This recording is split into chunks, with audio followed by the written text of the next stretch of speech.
จังหวัดพิจิตรกันบ้างเขามีการจัดพิธีชักผ้าห่มสังฆาติขึ้นนะครับเพื่อห่มองค์หลวงพ่อเงินในงานนมัสการหลวงพ่อเงินพุทธโชตครบรอบ100 ปีแห่งการมรณภาพครับ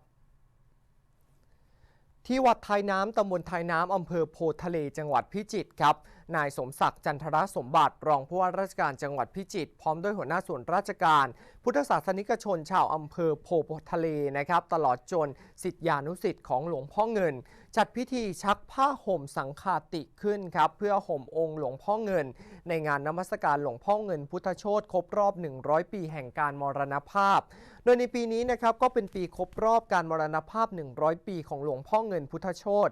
โดยเกจิอาจารย์ผู้เป็นที่เคารพศรัทธาของคนพิจิตรสำหรับผ้าห่มสังฆาติที่จะนำไปห่มองค์หลวงพ่อเงินในครั้งนี้นั้นนะครับก็เป็นผ้าห่มสังฆาติผืนใหญ่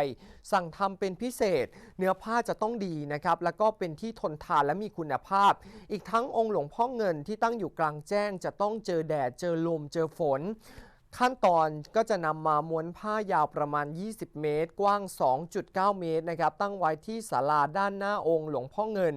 ให้สาธุชนผู้มีจิตศรัทธานั้นได้เขียนชื่ออุทิศส่วนบุญส่วนกุศลและก็ขอพรในเรื่องของโชคลาภลงบนจีวรตลอดทั้งปีสำหรับภายในงานครับก็จะมีการออกร้านจำหน่ายสินค้าผลิตภัณฑ์โอท็อปและก็เป็นผลิตภัณฑ์ของกลุ่มอาชีพต่างๆภายในอำเภอนะครับมีการแข่งขันกีฬาพื้นบ้านการแสดงของนักเรียนจากกลุ่มโรงเรียนในเขตอำเภอและมรสพต่างๆไม่ว่าจะเป็นการประกวดร้องเพลงการแสดงคอนเสิร์ตของศิลปินดารามากมายครับ